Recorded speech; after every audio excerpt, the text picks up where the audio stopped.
Good morning students. प्रज्ञा विद्यालय की तरफ से ऑनलाइन क्लासेस में आपका स्वागत है। आज हम 8th क्लास का सामाजिक विज्ञान का 6th लेक्चर करने जा रहे हैं। 6th लेक्चर में हम कर रहे हैं लेसन सेकंड।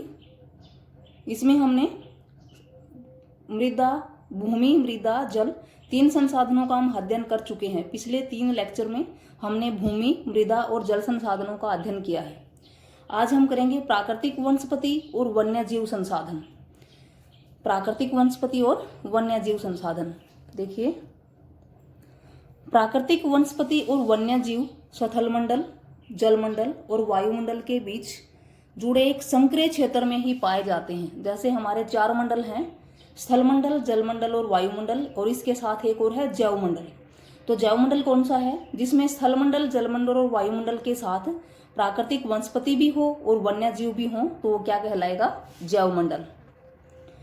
इस जैवमंडल में जो सभी जीवित जातियां हैं, इनकी सभी जो सजीव हैं जिनमें जीवन है, वो जीवित रहने के लिए एक दूसरे पर निर्भर रहते हैं, जिसे क्या कहते हैं? पारितंत्र। वनस्पति और वन्य जीवन बहुमूल्य संसाधन है। जो वनस्पति और वन्य जीवन दोनों हमारे लिए बहुत ही मूल्यवान संसाधन हैं। वनस्पतियों से हमें अनेकों वस्तुएं प्राप्त होती हैं। देखो, जैवमंडल कौन सा है? जिसमें स्थल मंडल, जलमंडल, वायुमंडल के साथ प्राकृतिक वनस्पति और वन्य जीव संसाधन भी होते हैं। फिर जैवमंडल में रहते हुए जब ये एक दूसरे पर निर्भर होते हैं कि पर्यावरण, मनुष्य, जो जीव जंतु है वो पर्यावरण पे डिपेंड करते हैं, वनस्पतियां हैं वो भी मनुष्य पर, तो इसे क्या कहते हैं? पारितंत्र कहेंगे। आपस में जो अंतः क्रिया है इसको। अब प्राकृतिक वनस्पति क्या है? मानवीय हस्तक्षेप के बिना, मानवीय हस्तक्षेप का मतलब है मानव की सहायता के बिना, हम ऐसे भी कह सकते हैं मानवीय हस्तक्षेप के बिना या मानवीय सहायता के बिना अपने आप उगने और बढ़ने वाले पौधों को प्राकृतिक वनस्पति कहते हैं। कि मानवीय हस्तक्षेप या मानवीय सहायता के बिना अपने आप उगते हैं और बढ़ते हैं, उन पौधों को हम क्या कहेंगे? प्राकृतिक वनस्पति। वनस्पतियों से प्राप्त लाभ कौन कौन से हैं? क्या क्या हमें वनस्पतियों से प्राप्त होता है? पौधे हमें इमारती लकड़ी देते हैं, प्राणियों से को आश्रय देते हैं, हमें लकड़ी प्राप्त होती है, प्राणियों को आश्रय प्राप्त होता है, पौधों से ऑक्सीजन प्राप्त होती है जो सांस लेने में सहायक है। पौधे मृदा को उपजाऊ बनाते हैं और अपरदन से भी बचाते हैं। इनकी पेड़ पौधों के जो गले सड़े पत्ते मिट्टी में मिल जाते हैं तो मिट्टी क्या हो जाती है? उपजाऊ हो जाती है और मृदा का जो अपरदन है वो भी नहीं हो पाता है। उसके बाद है पौधे हमें फल, तेल, गोंद, औषधियां और कागज भी प्रदान करते हैं। पौधे वर्षा लाने में सहायक होते हैं और पर्यावरण की शुद्धता को बढ़ाते हैं। ये तो है प्राकृतिक वनस्पति और इसके लाभ। उसके बाद वन्य जीव कौन से हैं? वनों में रहने वाले जीव जंतुओं को क्या कहते हैं? वन्य जीव कहते हैं। कि जो वो जीव जंतु जो वनों में रहते हैं वन्य जीव कहलाते हैं।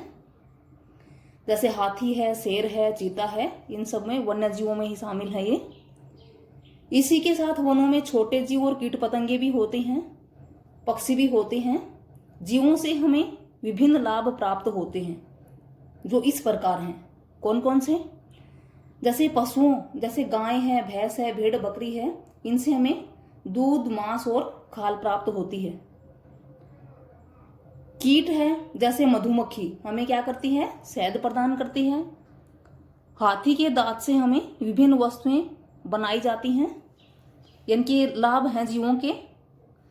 जैसे मधुमक्खी से शहद प्राप्त होता है, हाथी के दांत से विभिन्न वस्तुएं बनाई जाती हैं।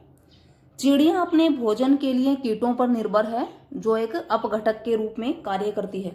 अपघटक क्या होता है? इनके कीटों को खा के ये पर्यावरण को क्या करती है? शुद्ध करती है। जो गिद्ध है वो भी मृत जीव जंतुओं को खाता है, जो पर्यावरण के लिए एक शोधक है। इनकी कौन सा पक्षी पर्यावरण के लिए शोधक है? गिद्ध। क्योंकि गिद्ध क्या कहता है? मरे हुए जीव जंतुओं के खा के पर्यावरण को शुद्ध करता है। उसके बाद है प्राकृतिक वनस्पति का वितरण। कि धरातल पर जो प्राकृतिक वनस्पति है वो कौन कौन सी है? फर्स्ट है उष्णकटिबंधीय वन। उष्णकटिबंधीय वन 2 प्रकार के होते हैं, सदाहरित वन और पर्णपाती वन। जैसे नाम से ही पता है, सदाहरित, सदा हरे भरे रहने वाले। सदाहरित वन कौन से होते हैं? ये वन 200 सेंटीमीटर से अधिक वर्षा वाले क्षेत्रों में पाए जाते हैं। कि जहाँ 200 सेंटीमीटर से अधिक वर्षा होती है वहाँ कौन से वन होते हैं? सदाहरित। इनके पत्ते गिराने का समय अलग अलग होता है और ये सदा हरे भरे रहते हैं। यानी कि 200 सेंटीमीटर से अधिक वर्षा वाले क्षेत्रों में पाए जाते हैं, अलग अलग समय पे अपने पत्ते गिराते हैं। जब एक साथ पत्ते नहीं गिराते हैं तो कोई ना कोई पेड़ तो ऐसा होता ही जिसपे पत्ते रहते हैं, तो इसलिए ये सदा हरे भरे रहते हैं। इसका दूसरा है पर्णपाती वन। ये वन 100 से 200 सेंटीमीटर वर्षा वाले क्षेत्रों में पाए जाते हैं। कि जहाँ 100 से अधिक और 200 से कम, 150, 160, 180 इस तरह जो वर्षा होती है उन क्षेत्रों में पाए जाते हैं। ये वृक्ष एक साथ अपने पत्ते गिराते हैं। देखो, वो एक साथ नहीं गिराते थे, ये एक साथ गिराते हैं। इन्हें पतझड़ी वन कहते हैं। जैसे पतझड़ हम बोलते हैं, पतझड़ में सारे वृक्ष अपने पत्ते गिरा जाते हैं, तो इनको क्या कहते हैं? पतझड़ी वन। उसके बाद है कंटीली झाड़ियां। ये वन शुष्क क्षेत्रों, शुष्क क्षेत्र जहाँ वर्षा कम होती है, अर्थात जहाँ वर्षा कम होती है वहाँ पाए जाते हैं। यानी कि कंटीली झाड़ियाँ कहाँ पाई जाएंगी? शुष्क क्षेत्रों में जहाँ वर्षा कम होती है वहाँ पाई जाती है। इनके कांटे अधिक होते हैं। भारत में ये कहाँ मिलेंगे? पश्चिमी राजस्थान, दक्षिणी हरियाणा और दक्षिणी पंजाब में कांटेदार झाड़ियाँ हैं वो पाई जाती हैं। कांटेदार झाड़ियाँ वहीं होंगी जहाँ वर्षा नहीं होगी। फिर घास स्थल, घास स्थान जो सामान्य वर्षा वाले क्षेत्रों में छोटे आकार के वृक्ष उगते हैं और घास स्थलों का निर्माण होता है। यहाँ जहाँ सामान्य वर्षा होती है, ना तो अधिक और ना ही कम, उन क्षेत्रों में घास अधिक मिलेगी, वृक्ष भी मिलेंगे, लेकिन वृक्षों की जो ऊंचाई है वो कम होगी, छोटे वृक्ष होंगे। उसके बाद है टुंड्रा वनस्पति। जो टुंड्रा वनस्पति है वो शीत ध्रुवीय प्रदेशों, यानी कि ध्रुवों के पास जो क्षेत्र होते हैं, जैसे कि साइबेरिया है, इनमें शीत ध्रुवीय जहाँ जो बर्फ से ढके रहते हैं उन क्षेत्रों में जो वनस्पति पाई जाती है उसको टुंड्रा वनस्पति कहते हैं। टुंड्रा वनस्पति में पाई जाने वाले जो है वो है मोस और लाइकेन। ये बर्फ वाले बर्फीले क्षेत्रों में पाई जाती है ये वनस्पति। उसके बाद है प्राकृतिक वनस्पति और वन्यजीव संरक्षण। जो वनस्पति है, प्राकृतिक वनस्पति और वन्यजीव है, उनका बचाव कैसे किया जाए? मानवीय हस्तक्षेप के कारण प्राकृतिक वनस्पति और जंतुओं के आवास नष्ट हो जाते हैं। कि जो मानव है उसके वजह से, जब मानव क्रियाकलाप करता है प्रकृति के साथ अपनी आवश्यकताओं को पूरा करने के लिए, तो प्राकृतिक वनस्पति भी नष्ट होती है, और प्राकृतिक वनस्पति नष्ट होती है तो जंतुओं के आवास है वो भी नष्ट हो जाते हैं। वनस्पतियों के अंधाधुंध दोहन से, अंधाधुंध दोहन का मतलब बहुत अधिक वनों के काटने से, बहुत सी जो जातियां हैं असुरक्षित और संकटापन हैं। कि अगर ज्यादा वनस्पति काटी जाएगी, ज्यादा पेड़ काटे जाएंगे, तो वनों में रहने वाले जो जीव जंतु हैं उनका आश्रय नष्ट हो जाएगा, वो असुरक्षित हो जाएंगे। और कुछ लुप्त होने के कगार पे हैं। कि कुछ प्रजातियां तो ऐसी हैं जो लुप्त हो गई हैं, कुछ संकटग्रस्त हैं। इनके लिए जो जिम्मेदार कारक हैं, इन प्रजातियों के वनस्पतियों के नष्ट होने के लिए जो जिम्मेदार कारक हैं वो कौन कौन से हैं? वनोन्मूलन, अधिक से अधिक वनों को काटना। निर्माण कार्य जैसे हम सड़कें बनाते हैं, खनिज निकालते हैं, रेल मार्ग बनाते हैं। अगर इस तरह के काम करते हैं तो हम क्या करते हैं, जहां से भी सड़कें निकालेंगे वहां से हम वनों को हटा देंगे। तो वनों को हटाएंगे तो वन्य जीव है उनका आश्रय है वो नष्ट हो जाएगा।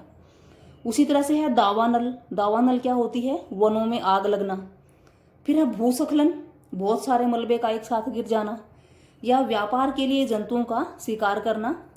इन कारणों से जो प्राकृतिक वनस्पति है, ये कारक प्राकृतिक वनस्पति के नष्ट होने के लिए जिम्मेदार हैं। कौन कौन से?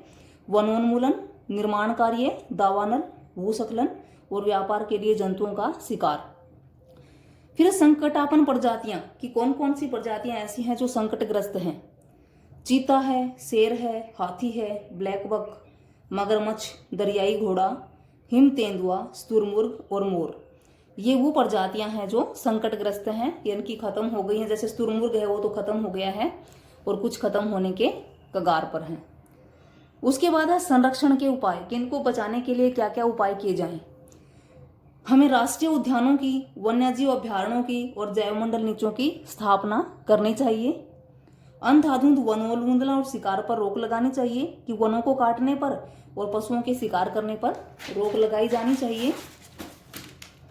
फिर इनके बचाव के लिए और हम क्या करेंगे, सामुदायिक स्तर पर जागरूकता कार्यक्रम, यानी कि सामुदायिक स्तर पर इनकी सब के लिए सामाजिक स्तर पर जागरूकता कार्यक्रम चलाए जाएं, जैसे कि वन महोत्सव है या फिर सामाजिक वानिकी है। इस तरह के कार्यक्रम चला के भी लोगों को जागरूक किया जा सकता है, पर्यावरण के बारे में और वन्य जीवों के बारे में जानकारी प्रदान की जा सकती है।